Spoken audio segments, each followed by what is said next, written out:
আমরা যদি পুরুষদের স্পিরিট হাউজে ঢুকি তাহলে আমাদের জীবনও হারাতে হতে পারে। চামড়ার উপরের দাগগুলো প্রচুর ব্যথা দেয়। সত্যি বলছি, এটা খুব কষ্টসাধ্য।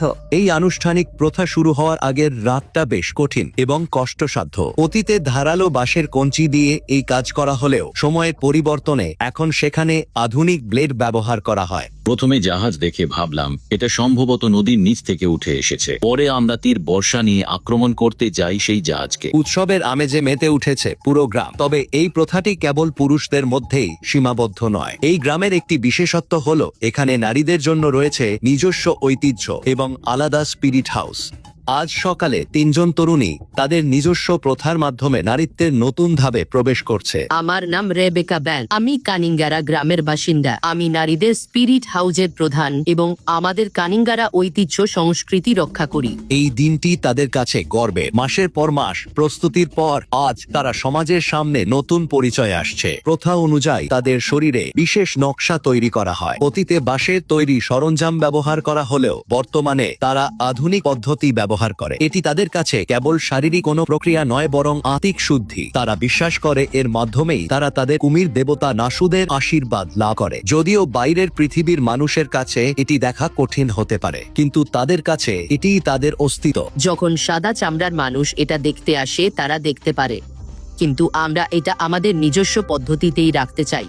আমরা আমাদের সংস্কৃতিকে রক্ষা প্রচার চালিয়ে যাব। প্রক্রিয়াটি শেষ হওয়ার পর খতরাময়ের জন্য ভেষজ তেল এবং কাদা ব্যবহার করা হয়। কয়েক ঘন্টা বিশ্রামের পর যখন তারা স্পিরিট হাউস থেকে বের হয় তখন তারা পায় নতুন সম্মান। তারা এখন আর সাধারণ কিশোরী নয়, তারা এখন পূর্ণাঙ্গ নারী এবং বিবাহের যোগ্য। এই অভিজ্ঞতার অনুভূতি কেমন তা আমরা জানবো সদ্যই এই প্রক্রিয়ার মধ্য দিয়ে যাওয়া এক তরুণীরা কাছ থেকে। আমার নাম তো এলো সাঙ্গাভি। আমি এই কানিঙ্গারাতেই থাকি। চামড়ার উপরের ওই কাঁটাটা প্রচুর ব্যথা দেয়। সত্যি বলছি, খুব ব্যথা লাগে। তবে দ্বিতীয় দিন সব ঠিক হয়ে যায়।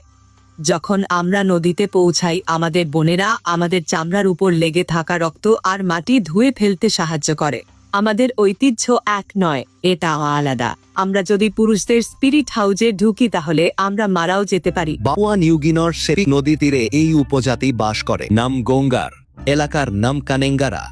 তারা বিশ্বাস করে মানুষ হিসেবে জন্ম নিলেই কেউ পূর্ণাঙ্গ মানুষ হয় না। তাদের মতে শক্তি এবং সাহসের চূড়ান্ত প্রতীক হলো কুমির। তাই হাজার বছর ধরে তারা নিজেদের শরীরে ধারণ করে আসছে কুমিরের মতো দেখতে বিশেষ সব চিহ্ন। এদের বলা হয় দ্য ক্রোকোডাইল ম্যান। গ্রামের ঠিক মাঝখানে অবস্থিত তাদের পবিত্র ঘর হাউস টাম্বারান বা স্পিরিট হাউস। এটি তাদের কাছে মন্দিরের মতো পবিত্র। এখানে গ্রামের কিশোররা তাদের জীবনের সবচেয়ে গুরুত্বপূর্ণ অধ্যায়টি পার করে। তাদের শিখতে হয় পূর্বপুরুষদের নিয়ম, মানতে হয় কঠোর সব অনুশাসন। কিন্তু এই প্রথার আসল উদ্দেশ্য কি? কেন তারা নিজেদের শরীরে এই স্থায়ী পরিবর্তন আনে? শুনবো তাদের নেতার মুখ থেকেই।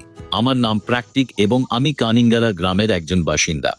আমি গঙ্গা ট্রাইবের নেতা এবং আমাদের ঐতিহ্য রীতিনীতি পরিচালনার দায়িত্বে আছি। এটি এমন একটি প্রথা যা চামড়ায় কাটার মাধ্যমে আমাদের কুমিরের সাথে একত্ব করে। কুমির এমন একটি প্রাণী যা আমাদের প্রতিনিধিত্ব করে। গঙ্গা ট্রাইবের সব উপজাতিকেই সাধারণত এই প্রথার মধ্যে দিয়ে যেতে হয়। নারীদের উৎসব শেষ, এবার পালা পুরুষদের। কিন্তু এই রিচুয়াল একদিনের ঘটনা নয়। এর প্রস্তুতি চলে দীর্ঘ 3 মাস ধরে। কিশোরীদের স্পিরিট হাউজে বন্দী করে রাখা হয়। বাইরের পৃথিবীর সাথে তাদের যোগাযোগ সম্পূর্ণ বিচ্ছিন্ন করে দেওয়া হয়। 4টি কঠোর নিয়মের মধ্য দিয়ে তাদের পাড়ি দিতে হয় এই 3 মাস। নিয়ম নাম্বার 1, তারা কোনো নারী বা শিশুর দিকে তাকাতে পারবে না। যদি তাকাতে হয় তবে চাদর দিয়ে নিজেদের ঢাকতে হবে। নিয়ম নাম্বার 2, তারা হাত দিয়ে খাবার স্পর্শ করতে পারবে না।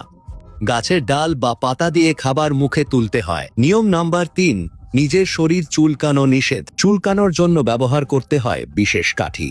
আর নিয়ম নাম্বার 4, চেয়ারে বসা নিষেধ। কারণ চেয়ার কেবল পূর্ণাঙ্গ পুরুষদের জন্য, তাদের বসতে হয় মাটিতে। কানিঙ্গারা গ্রামের মানুষগুলো আধুনিকতা এবং ঐতিহ্যের এক অদ্ভুত সংমিশ্রণ। তাদের পোশাকে আধুনিকতার ছাপ পড়ে গিয়েছে। তারা গির্জায় প্রার্থনায় যায়, কিন্তু তাদের শেকড় এখনো সেই প্রাচীন বিশ্বাসেই গেঁথে আছে। তারা একই সাথে আধুনিক মানুষ এবং তাদের পূর্বপুরুষদের আত্মার ধারক। এই মিশ্র সংস্কৃতি গড়ে ওঠার পেছনে রয়েছে এক দীর্ঘ ইতিহাস। অনেক বছর আগে মিশনারিরা এখানে স্কুল তৈরি করেছিল এবং খ্রিস্টান ক্যাথলিক চার্চ বানিয়েছিল। এটা আমাদের আধ্যাত্মিক শেকড়কে দুর্বল করে দিয়েছিল। এটা ছিল এমন একটা বীজের মতো যা আমরা আমরা আটকাতে পারি। আমরা আমাদের ঐতিহ্য হারাতে শুরু করলাম এবং আমাদের উৎসকে ভুলে যেতে থাকলাম। প্রজন্মের পর প্রজন্ম ধরে আমাদের পূর্বপুরুষদের রিচুয়ালগুলো অন্য ধরনের প্রথায় বদলে যেতে থাকলো। গ্রামের পাশ দিয়েই বয়ে গেছে ব্ল্যাক ওয়াটার বা কালো জলের নদী। এই নদী তাদের জীবনের অবিচ্ছেদ্য অংশ। রিচুয়ালের আগে এই নদীতেই তাদের গোসল করতে হয়, যা তাদের শরীর মনকে প্রস্তুত করে। এখন আমরা প্রায় 3 মাস ধরে স্পিরিট হাউসে বসে আছি। তারপর 3 মাস পর আমরা চামড়া কাটা শুরু করব। এরপর স্ট্রিট হাউসের সময় শেষ হলে আমরা গ্রামের পুরুষ হিসেবে গণ্য হব।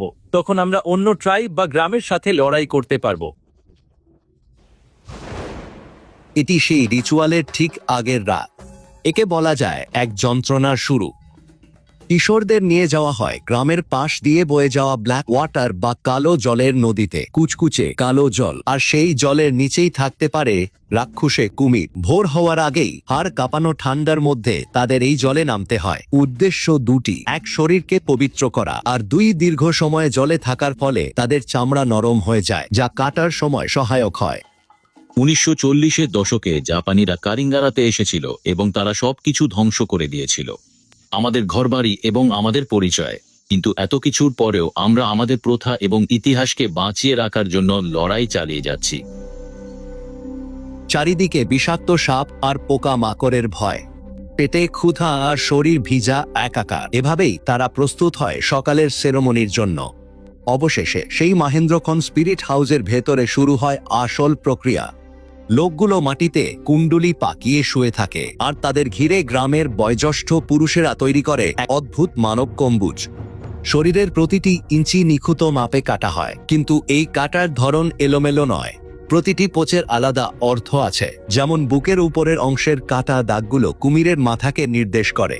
বুককে মনে করা হয় কুমিরের চোখ, আর পেটের উপরের কাটা দাগগুলো হলো কুমিরের চেওয়াল বা দাঁত। সর্বশেষ পিঠের অংশের দাগগুলো কুমিরের শক্ত খোলস বা পিঠের প্রতিনিধিত্ব করে।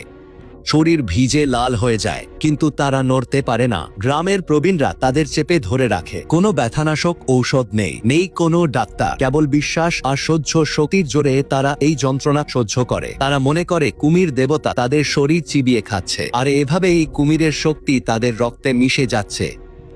দা কাটা শেষ হওয়ার পর শুরু হয় আরেক লড়াই। ডগডগ ক্ষতস্থানে কোনো ব্যান্ডেজ লাগানো হয় না, তার বদলে মাখিয়ে দেওয়া হয় ভেষজ তেল এবং বিশেষ কাদা। এরপর তাদের আগুনের পাশে শুকিয়ে রাখা হয়। আগুনের তাপে ক্ষতগুলো শুকায় এবং চামড়া কুঁচকে গিয়ে স্থায়ী উঁচু দাগ তৈরি করে, যা দেখতে হুবহু কুমিরের চামড়ার মতো হয়ে যায়। কয়েক সপ্তাহ পর যখন তারা স্পিরিট হাউস থেকে বের হয়, তখন তারা আর সাধারণ কিশোর নেই।